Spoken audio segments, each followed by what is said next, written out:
Ladies and gentlemen, welcome to the CryptoCannaVerse, a globally inclusive podcast that serves a hub for visionary entrepreneurs operating at the intersection of four key domains: Christ, crypto, cannabis, and CPAs.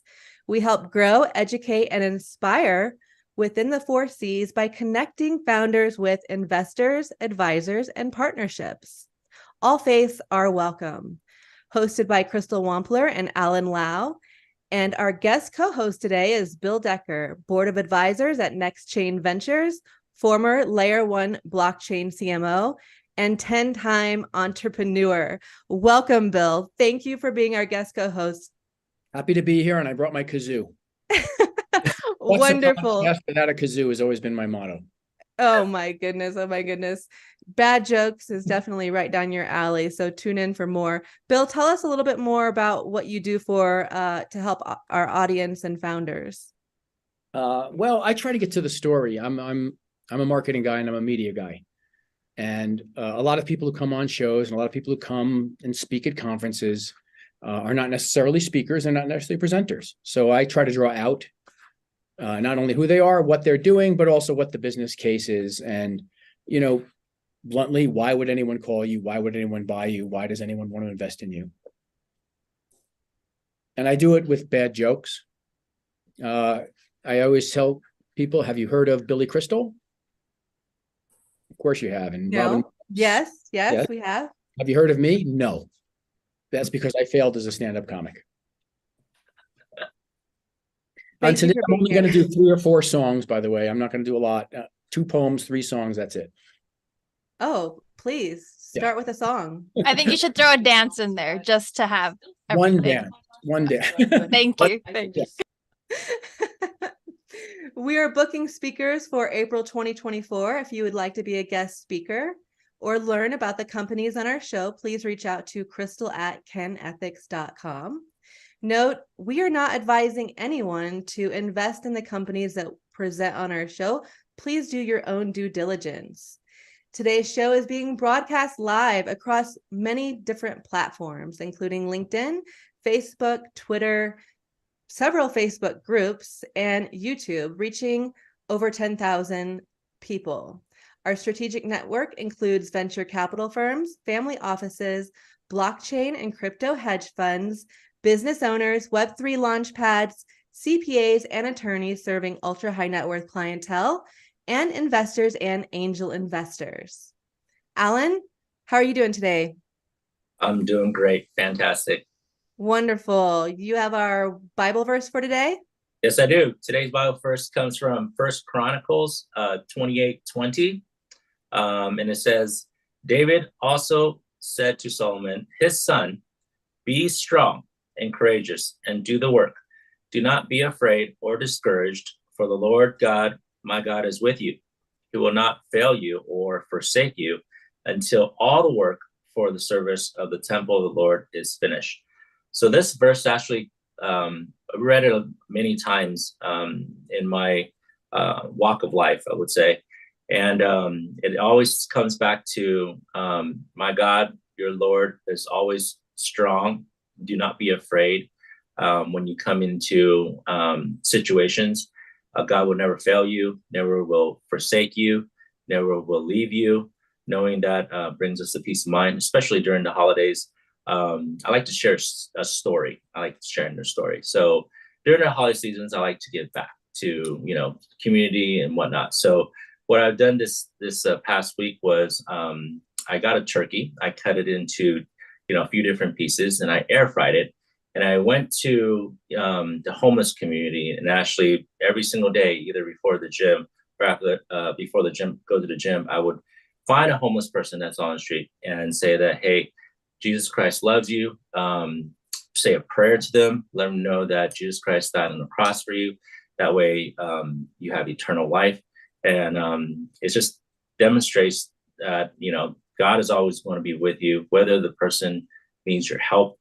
Always going to be there. So just be strong and encourage them to be strong and courageous. So I'd like to share that story as well too. Thank you, Alan. I appreciate that. That's such a great way of giving back. And in many ways, the show gives back. Amen. We're not charging people to be on the show. We're not charging people to watch the show. We're trying to help. Absolutely. The CryptoCannaVerse show presents speaker Brandon Lee, CPA, today, Friday, December 8th, 2023. Brandon is a finance and accounting leader with over 20 years of experience. He started his career as an auditor with the Big Four, assisting and leading audit engagements in various industries such as consumer products, financial services, real estate, nonprofit, municipalities, and biotechnology.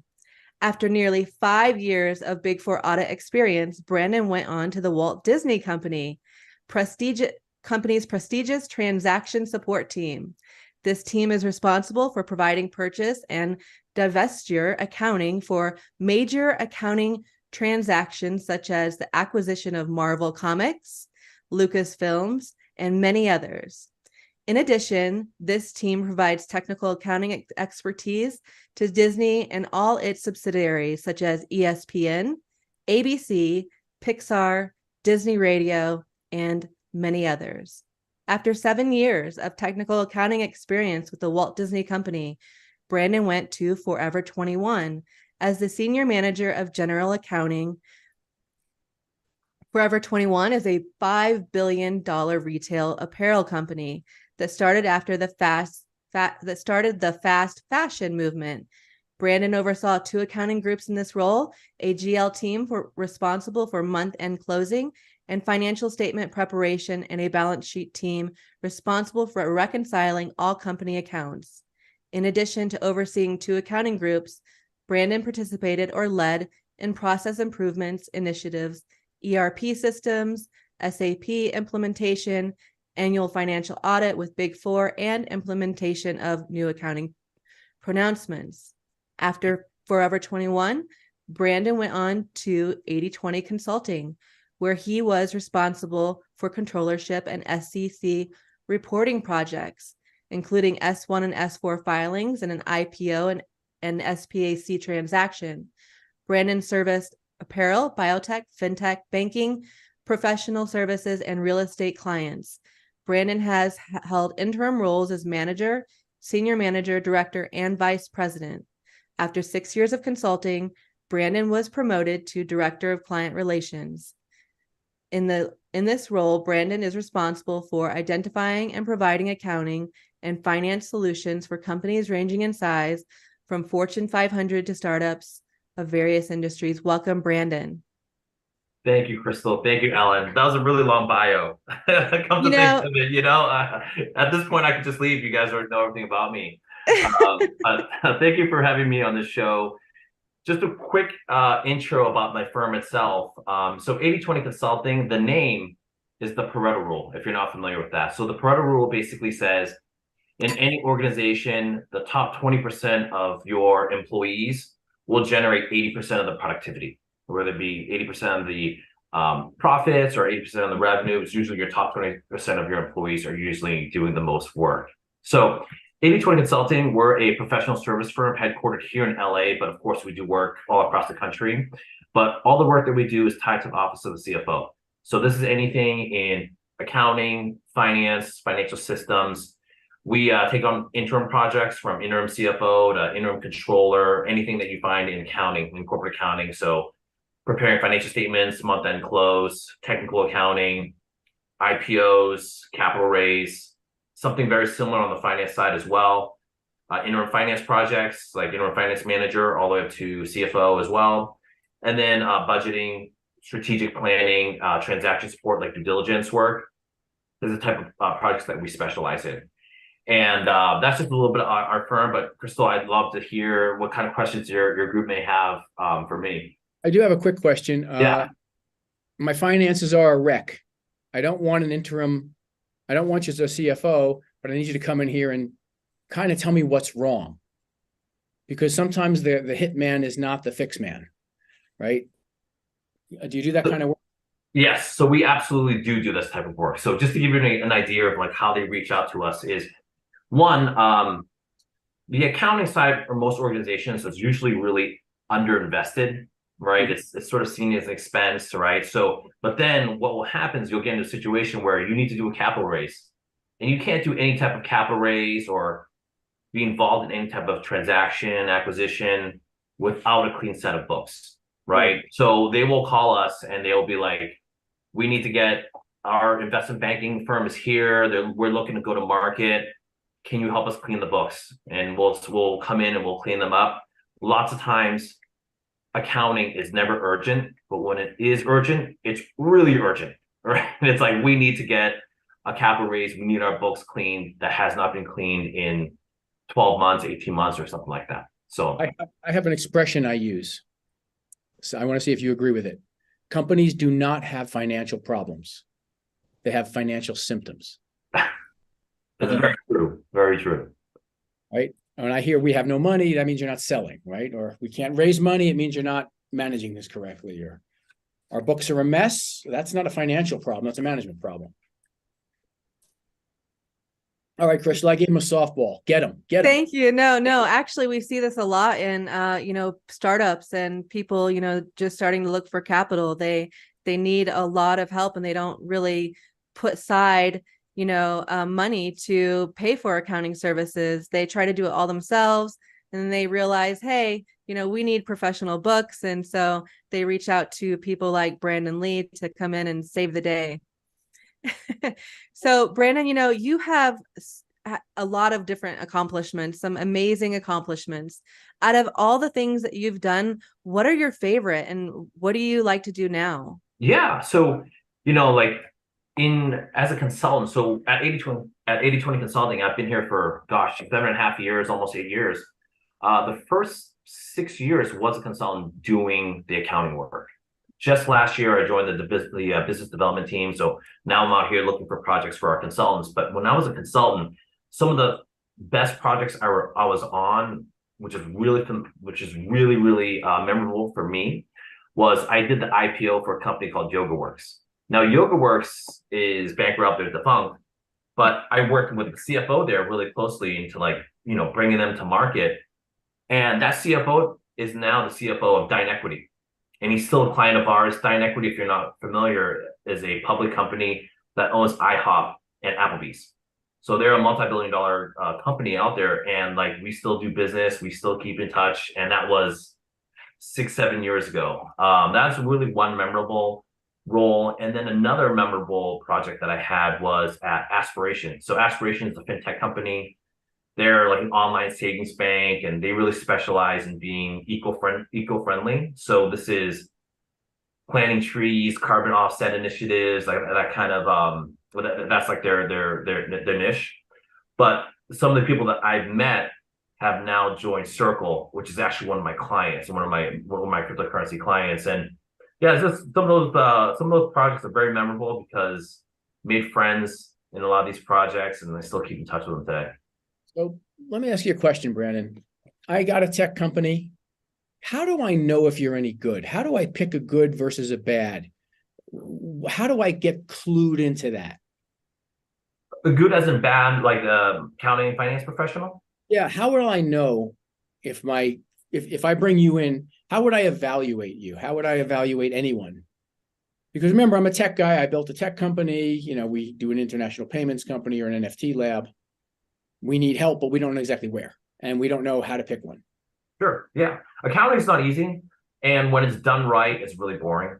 Mm-hmm. Okay. So how do you evaluate your accounting team or your accounting professionals? One, timeliness and accuracy are like the most important, is the most important, things that you would look at.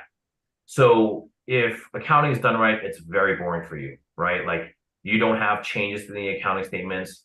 You will usually have auditors that are also looking at your financial statements. And if they don't have any issues with it, then you know that you have a really good accounting team in place. To put it in a nutshell, of course, there's a lot more to go to it. I'm sure Amanda can chime in, she's CPA as well, right? But that would be my thoughts on how you would evaluate your accounting team. Now, on the finance team, of course, there's more to it, right? From the accounting side, they should be coming up with you for solutions on how to improve the business, how to find savings, how to drive your processes faster from your order coming in to when you actually receive cash.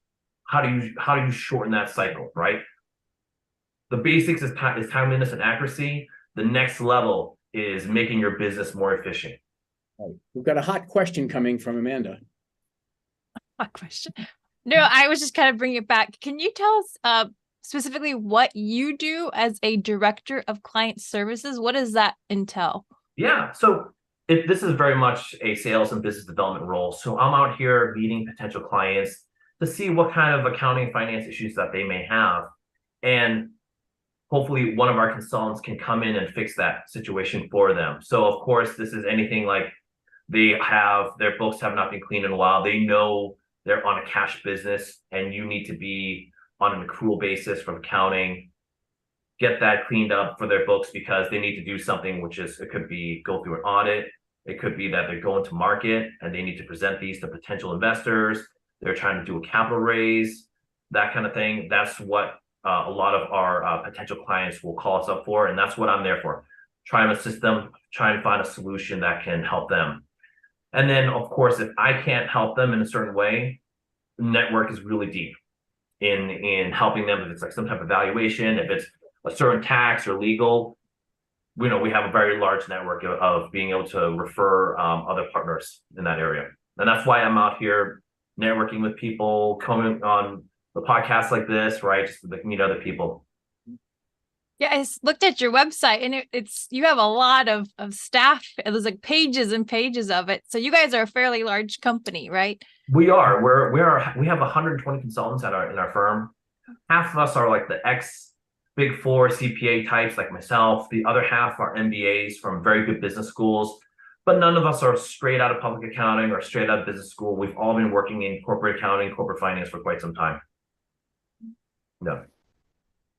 Great questions. You have some powerhouse clients, like Medman, Glass House Group, Circle. Can you tell us a little bit about how you won these clients? Sure, absolutely. So our firm, 80/20 Consulting, we've been in business for over 10 years now, and we are industry agnostic. So we will work with any industry from cannabis to aerospace and defense, like in the whole gamut.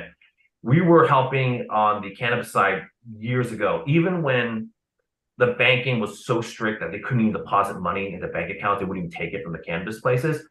We used to have our COO, we would be doing accounting services for a lot of these companies, and they couldn't even pay us in check. They would literally have to pay us in cash. So this is years ago, where our COO, and think of a petite Caucasian lady coming in. Some of these places, as you know, are not the most saviest places that they have and locations, right? She would literally come and pick up our professional service fees in a brown paper bag, right? And actually go and deposit through our bank accounts and stuff like that. But we've been involved in the business for a long time. We've had several other cannabis clients, but right now it's just Medman and Glass House Group that we're servicing currently. And that's really just how we got those businesses. We've just been in the space for a while, and a lot of our business does come from word of mouth and referrals. And with Circle, it's also just the referrals and working professionally with people. So just to give an example, like when I was a consultant at Aspiration, I was the controller there. I was acting as their interim controller. And then when they hired someone on as a full-term controller, I trained that person, and that person ended up being eventually the controller at Circle. And then they needed accounting help. And that's when they brought our firm in to help out in various areas. As you get larger, you just have bigger problems, right? So they brought us in, and we have several consultants working for Circle right now.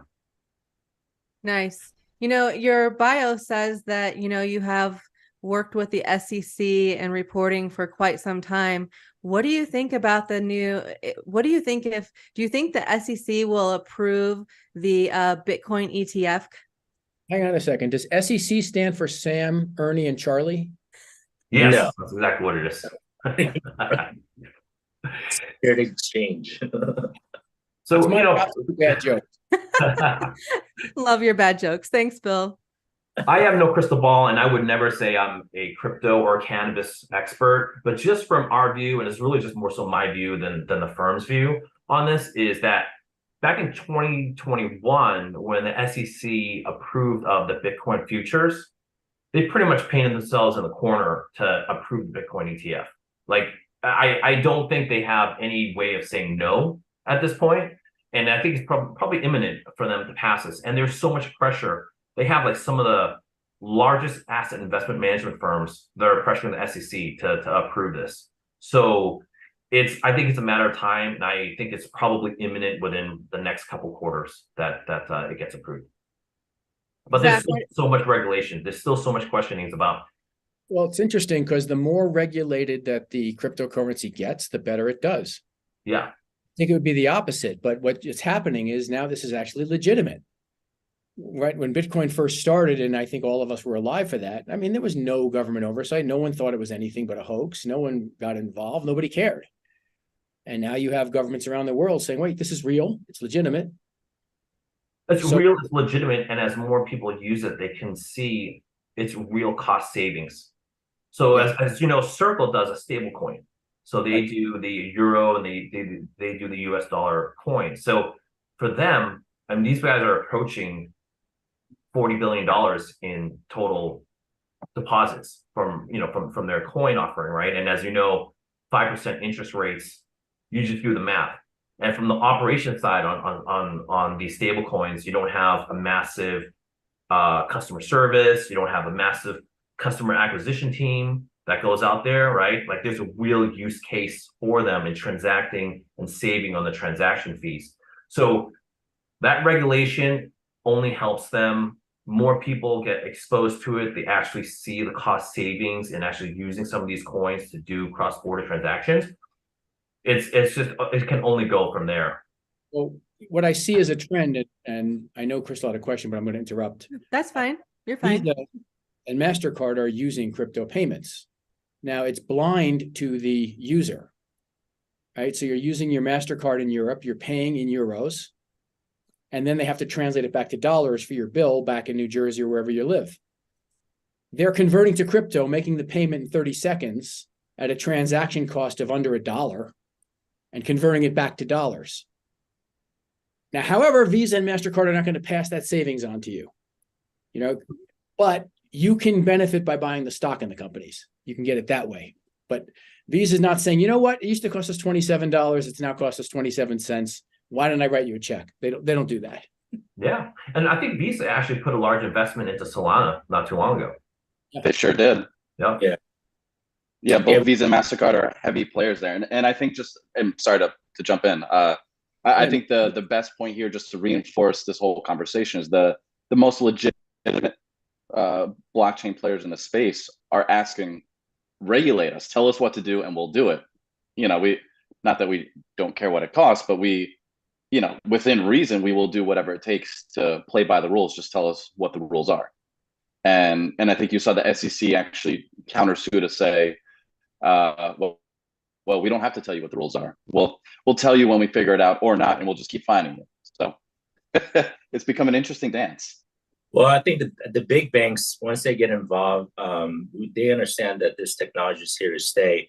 Even like advisors, like financial advisors, right? So NASDAQ, I attended this continuing education program, and it's really designed to teach the financial advisors who are client-facing, right, at the banks to learn about this technology. So imagine if they're learning about it, they have to be well-versed to explain it to the client, because this client's going to bring in the digital tokens to come in and I mean, it'll change how financial advisor will work around, cryptocurrency, because they're learning about it. So it's an adoption phase I think we're going through still, but you already know big banks is coming in. Yeah, the issue with the SEC too and the overall US government is that they just lack expertise right in this area. I mean, just to give yourself an example, if you guys remember, this was like a couple of years ago when Mark Zuckerberg was out in front of the Senate hearings, and they're like, they don't even understand how Facebook makes money, right? Like, you're looking at the SEC, and I've spoken to quite a few people in the SEC, like, they're just not equipped to be in this new age area. I'm sure they have other consultants and other experts here, but it just takes them a lot of time to really ramp up and understand like this new age. Yeah. This is the game I'm personally in, and my opening line is, what's your blockchain strategy? I start there, and half the time we're ignoring it, right? Just like we said that with internet in 1993. What's your internet strategy? Were you kidding? It's snake oil. No one is ever going to read a magazine on a computer. It's never going to happen. And there's the naysayers. I like to use this analogy. Sorry for stealing the thunder. There are 4 C's in blockchain. There's the committed. And what you see in blockchain marketing is everyone's going after those same 40 million people. It doesn't make any sense to me. Then there's the curious. What will this do for me? How will it help? That's the market you want. Then there's the cynical. That's the market people try to go after. But really, why am I fighting uphill so hard? And then there's the clueless. And clueless is most of the world. So the clueless can move to curious easier, where you sit down. I'm sitting down with a foreign government in Central Europe now, talking to them about what blockchain can possibly do to help their company. They're so against the money side. And I'm like, forget money. Let's talk about inventory. Let's talk about tracking your mops, right? Let's talk about tracking your blood supply. So they're dying for regulation. Tell us, and to your point, Brandon, tell us what to do. Tell us how to regulate this. Mm-hmm. Mm-hmm. Zach, you're nodding. Those Clearly, are great. Oh, you're nodding. Go ahead, get in there. Go ahead, Zach. oh, Calling- I no, you're Calling absolutely. you It out. goes back to what I was. Well,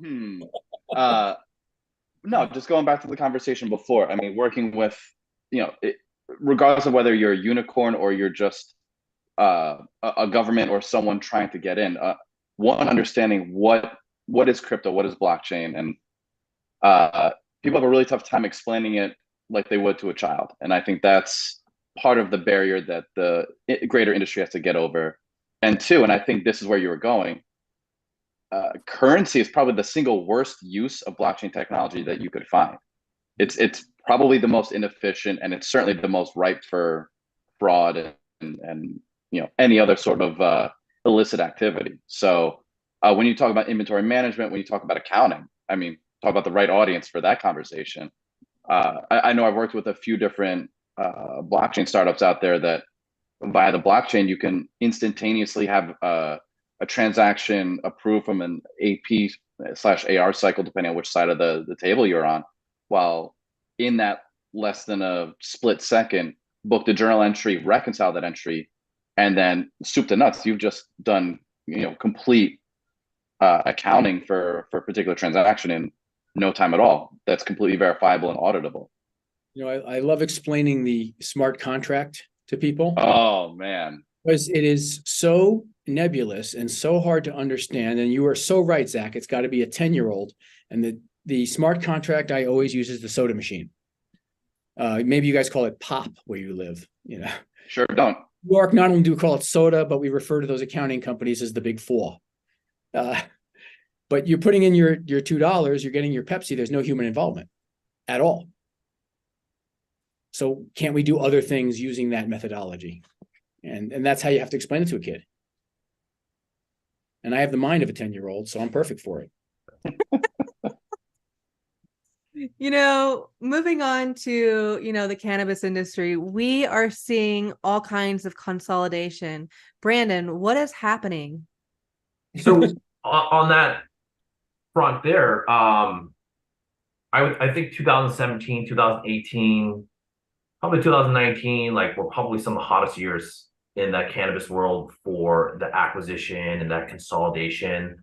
From what we're seeing on our end too, I think it's definitely slowed down in 2021, 2022. It's been a big decrease in the deal flow, but it's also a combination of several factors too. So 2023, this year, if you look at the M&A market overall, we're down 50% year over year in comparison, right? So overall market's already down in transaction volume and deal volume, but cannabis, for whatever reason, I'm sure there's a lot of variety of factors we could probably talk about for a long time, right? But they've had even a slower decline in deal flow. And on top of that too, a lot of the deals are getting smaller in cannabis. We're talking, these are tens of million type of dollar deals, low tens of million dollar type of deals, right? And when you have that, then the valuation on these companies are also shrink too, right? So a lot of factors in sellers not wanting to sell because they can't get good valuation. Buyers can't really get financing right now because the rates are so high. So yeah, I don't know what it means, but I'd love to see, what your thoughts are and what your observations are. Zach, do you have any comments? Oh boy. Do we have about 3 hours to discuss this? Because Yes. and being a Like these sung, being a New Yorker. Oh, okay. Being a New Yorker and having a relatively new market here that's just trying to find its bearing, there is, or should I say, was a lot of money interested in getting involved here. A lot of groups, a lot of quality professionals who've had success in other states that should translate well here, and it hasn't gotten off the ground, partially because of regulatory, a whole lot of politics, and that's obviously bled through to the rest of the market. I think everybody was watching the Northeast, New York, New Jersey, Connecticut, Mass, just to see what would happen. And it's one of those things. I think the industry cut its teeth between California, Colorado, the Northwest, and then all eyes turned east, and it just hasn't hit the ground the way it could or should have. There's no question, New York is a financial powerhouse for ever so many reasons, but it's also a very political area as well. It's bled really through to the rest. It's really well spoken on your end there, because it's sort of like that from 2000, the mid-teens, 2000s, it was like going up, and there was a lot of like aspirations.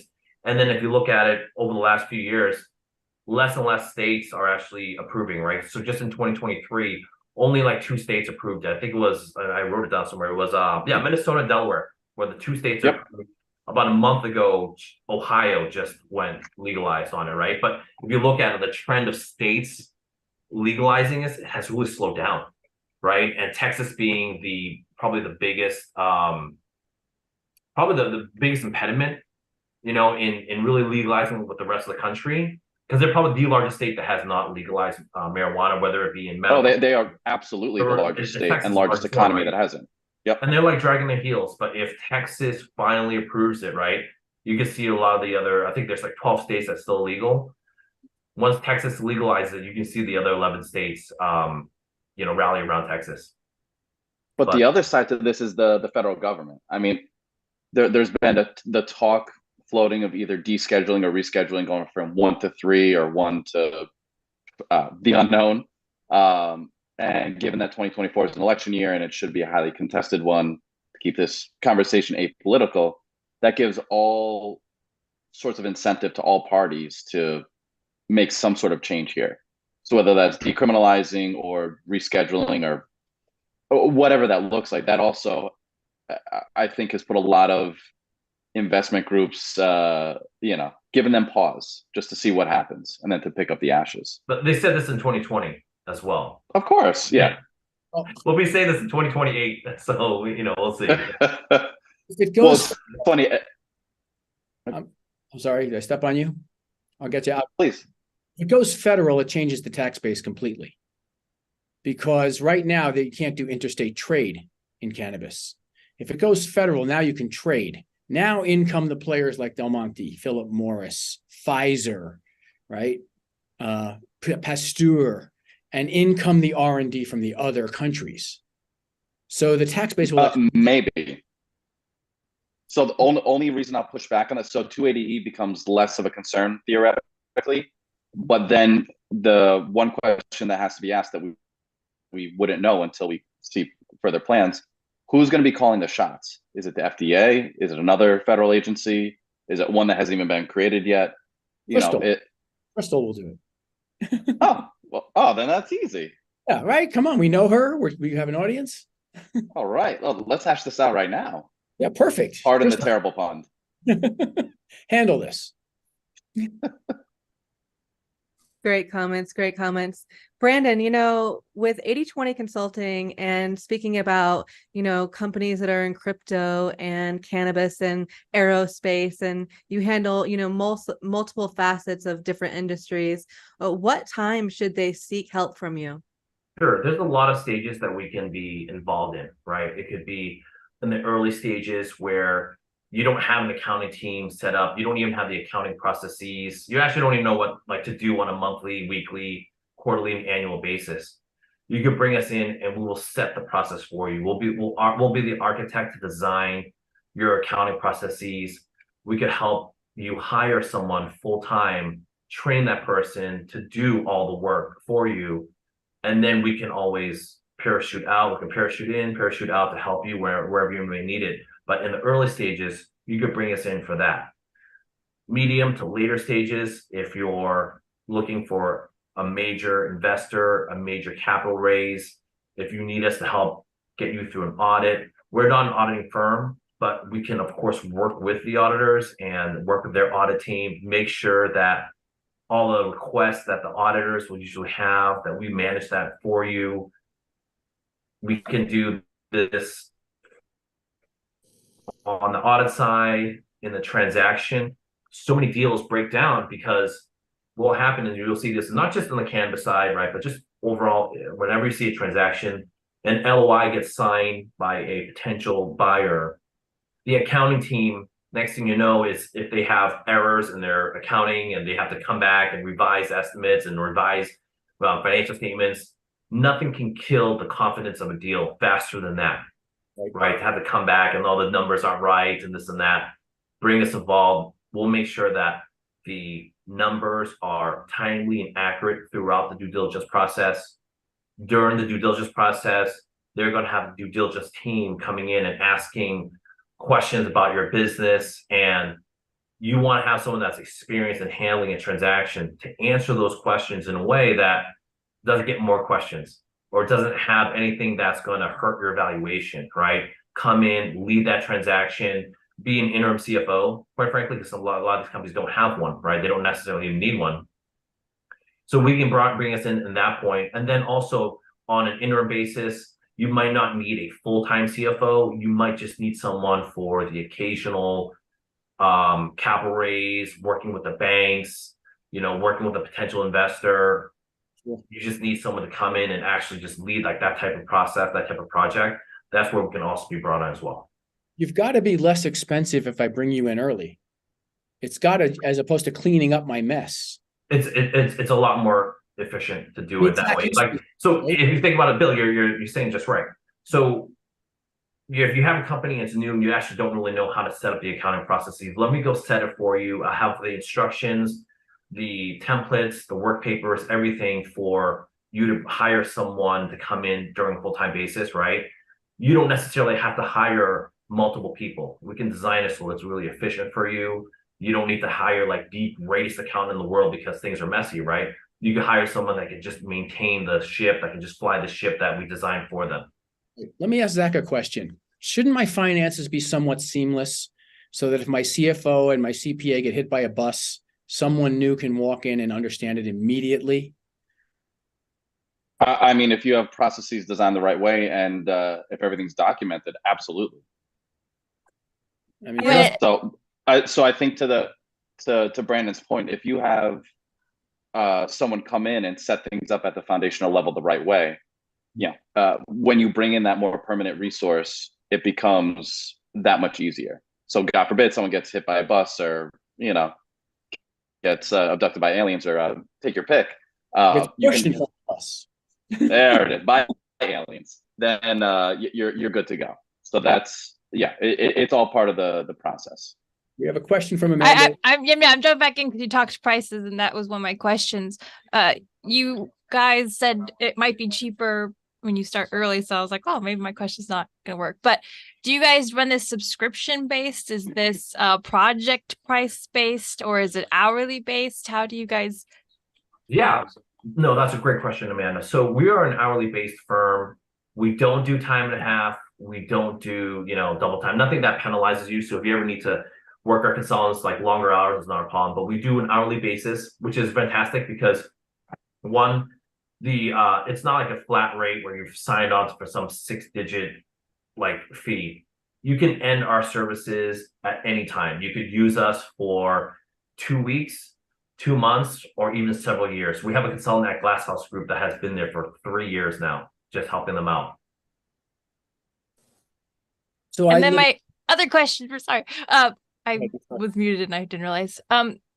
Just kind of going back to the 80/20 consulting, is there anything that you're extremely proud of this company that just you feel really makes you stand out from, other, CPAs or accounting firms? You might have already touched it, but maybe you could just say it again. Yeah, I would say that the firm itself, I'm really proud that we've grown really quickly from our firm. So, I mean, when we first started about 10 and a half years ago, we probably only had 5 consultants, and now we're up to 120. What I'm really proud of is I know all of our consultants personally. They're really nice people, and I know it sounds corny, but it makes a big difference to actually be working with really nice people. They understand the urgency that a lot of their clients have, so they're always very responsive, and they're just willing to like really go the extra mile to like help their clients. And I honestly see that and see that from our consultants. And that's, I think, something that I'm really proud of. And especially here being in like a business development role and a client service role, it helps out a lot for my job.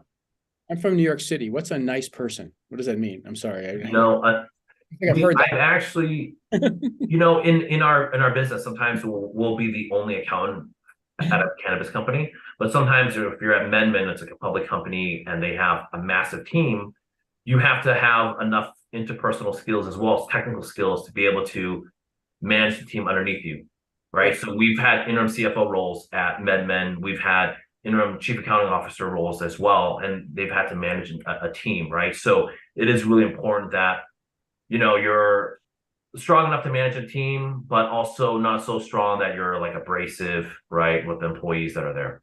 And you're also respectful of each other's roles and staying in your own lane.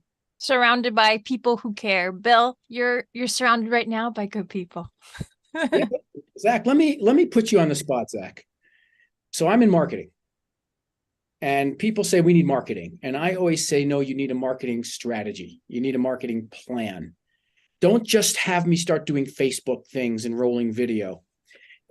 In your experience, because I've talked to you a few times now, does that make sense as a first step before I engage you monthly to say, can you make me an accounting plan? What should I be dealing with?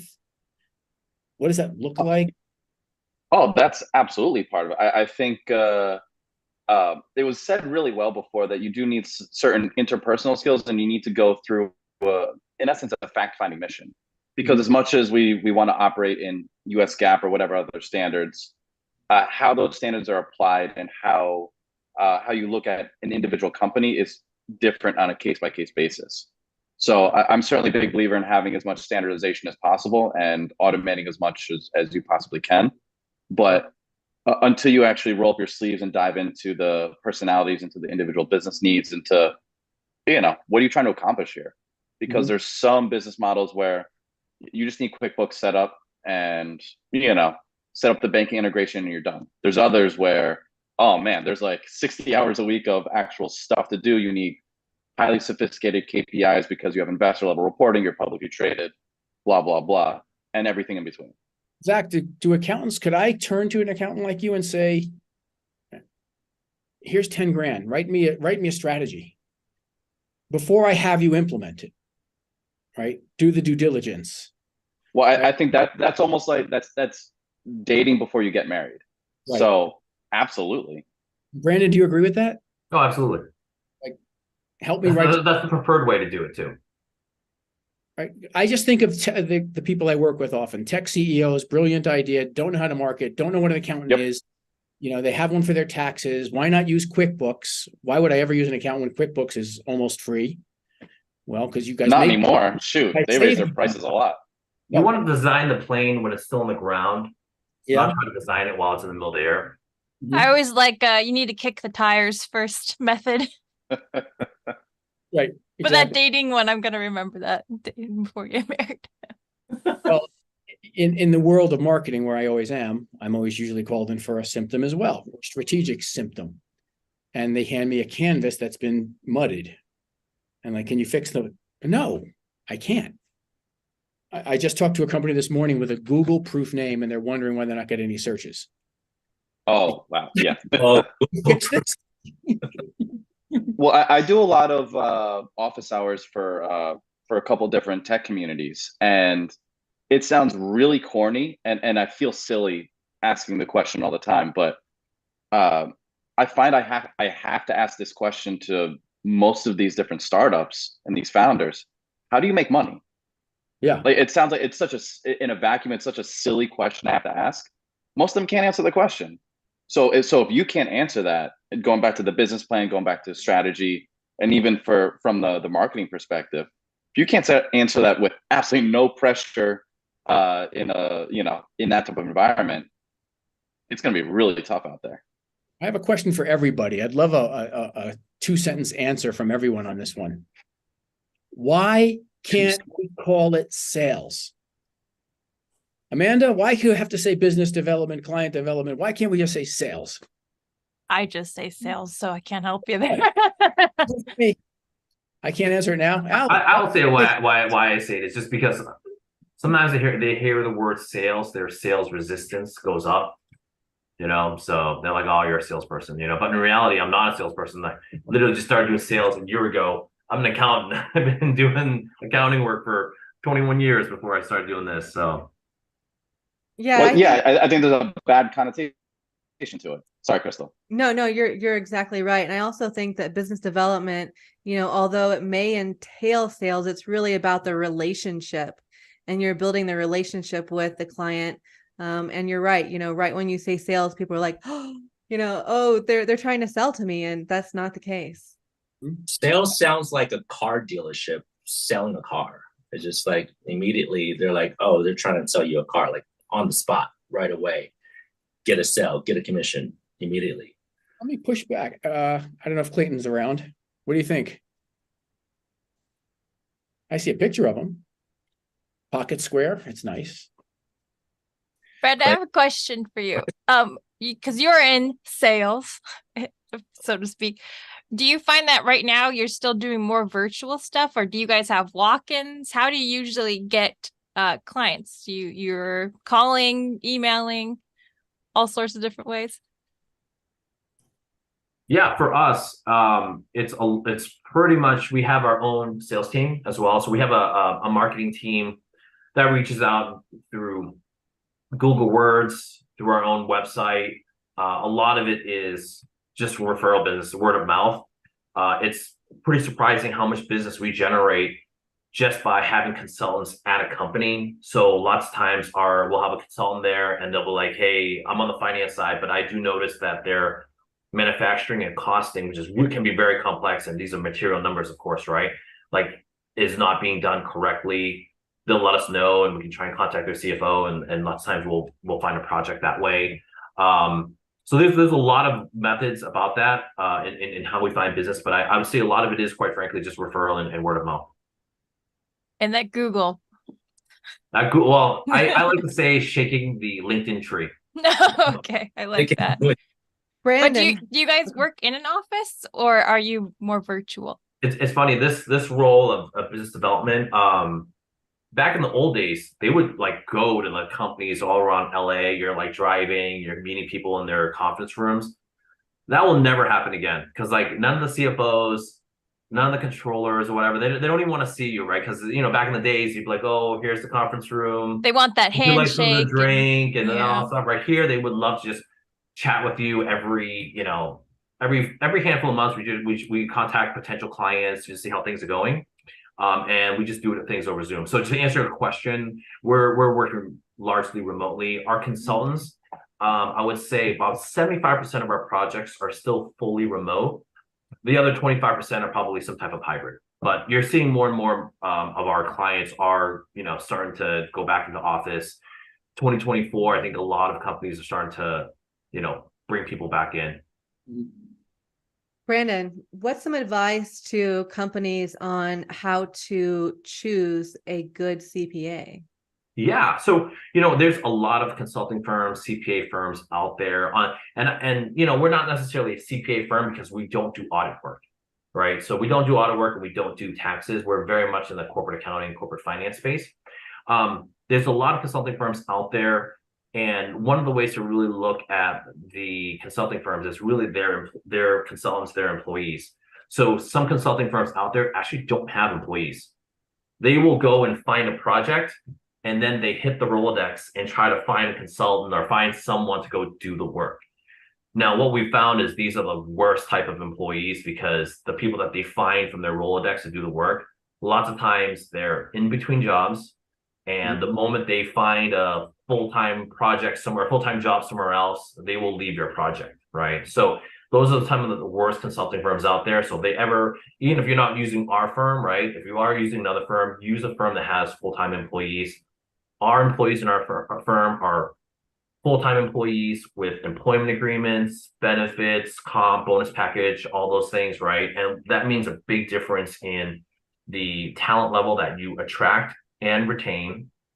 And of course, it means continuity on your projects. So just to give you an example, if you're here in the middle of an IPO or in the middle of an SEC filing, and some consultant or somebody else like leaves in the middle of it, it can be devastating, right? Here at our firm, our entire comp package, our bonus package, everything else is designed for us, for all of our consultants to come in, absolutely finish their project.